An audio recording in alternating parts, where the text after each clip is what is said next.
السلام علیکم ورحمۃ اللہ وبرکاتہ۔ 69 سورہ حاقہ، یہ مکی سورہ ہے۔ اس کی 52 آیات اور 2 رکوع ہیں۔ شروع اللہ کے نام سے جو بڑا مہربان نہایت رحم والا ہے۔ ضرور ہونے والی، کیا ہے وہ ضرور ہونے والی؟ اور تو نے کیا سمجھا کہ کیا ہے وہ ضرور ہونے والی؟ سمود اور عاد نے اس ٹھوکنے والی کو جھٹلایا، سو سمود تو ایک حد سے بڑھ جانے والی کڑک سے ہلاک کیے گئے، اور وہ جو عاد تھے سو بڑے زور کی سناٹے اور آندھی سے ہلاک کیے گئے۔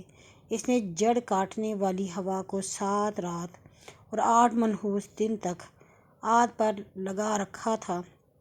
پھر تو اس آندھی میں اس قوم کو اس طرح زمین پر گرا ہوا دیکھتا ہے کہ گویا وہ کھجور کے کھوکھلے تنے تھے۔ سو تجھے ان میں کوئی بچا ہوا نظر آتا ہے؟ اور فرعون اور اس سے پہلی امتوں اور الٹی بستیوں والیوں نے گناہ کیے، پھر اپنے رب کے رسول کی نافرمانی کی۔ پھر اللہ نے انہیں سخت پکڑ میں پکڑا۔ جب پانی نے طغیانی کی تو ہم ہی نے تمہیں کشتی میں سوار کیا، تاکہ اس کشتی کو تمہارے لیے ایک یادگار بنائے کہ اسے کوئی یاد رکھنے والا کان یاد رکھے۔ سو جب سور میں ایک پھونکی جائے گی اور زمین اور پہاڑ اٹھائے جائیں گے، پھر وہ ایک ہی چوٹ سے پارا پارا کر دیے جائیں گے۔ پھر اس دن ہونے والی ہو جائے گی اور آسمان پھٹ جائے گا، اور وہ اس دن پورا ہو جائے گا، اور فرشتوں اور اس کے کناروں پر ہوں گے، اور اس دن 8 فرشتے تیرے رب کا تخت اپنے اوپر اٹھائے ہوں گے۔ اس دن تم پیش کیے جاؤ گے، کوئی بھید تمہارا چھپا نہ رہے گا۔ سو جس کی کتاب اس کے داہنے ہاتھ میں دی جائے گی، وہ کہے گا، لو پڑھو اعمال نامہ، میں جانتا تھا میرا حصہ مجھے ملنا ہے۔ سو وہ پسندیدہ زندگی میں ہوگا، بلند بہشت کے درمیان اس کے میوے جھک رہے ہوں گے۔ رشتہ بشتہ کھاؤ پیو، اس کا بدلہ جو تم نے ایام گزشتہ میں کیا۔ اور جو کوئی اس کتاب بائیں ہاتھ میں ملے گی، وہ کہے گا، کاش کہ میرا اعمال نامہ نہ ملتا اور میں نہ جانتا کہ میرا حساب کیا ہے۔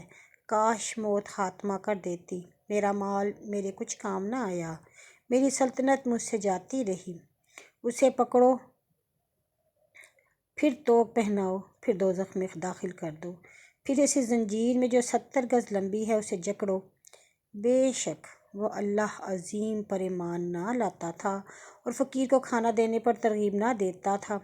سو آج اس کا نہ کوئی یہاں دوست دار ہے اور نہ سوائے زخموں کے دھون کے کچھ کھانا ہے، جسے سوائے گناہ گاروں کے کوئی نہ کھائے گا۔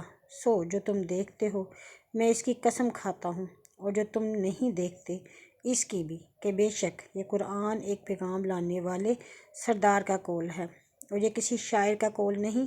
تم تھوڑا ایمان لاتے ہو، اور نہ کسی پریوں حضرات والے کا قول ہے، تم کم دھیان کرتے ہو۔ یہ جہان کے رب کا اتارا ہوا ہے، اور اگر یہ ہم پر کوئی بات بھی از خود اپنی طرف سے بنا لاتا تو ہم اس کا داہنا ہاتھ پکڑ لیتے، پھر اس کی گردن کاٹ ڈالتے۔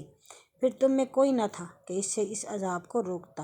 اور بے شک یہ قرآن تو متقیوں کے لیے نصیحت ہے، اور ہمیں معلوم ہے کہ بے شک تم میں اس کے جھٹلانے والے ہیں، اور یہ قرآن کافروں پر پچھتاوا ہے، اور کچھ شک نہیں کہ وہ ضرور قابل یقین ہے۔ سو تم اپنے رب کے نام کی جو بڑی عظمت والا ہے پاکی بیان کر۔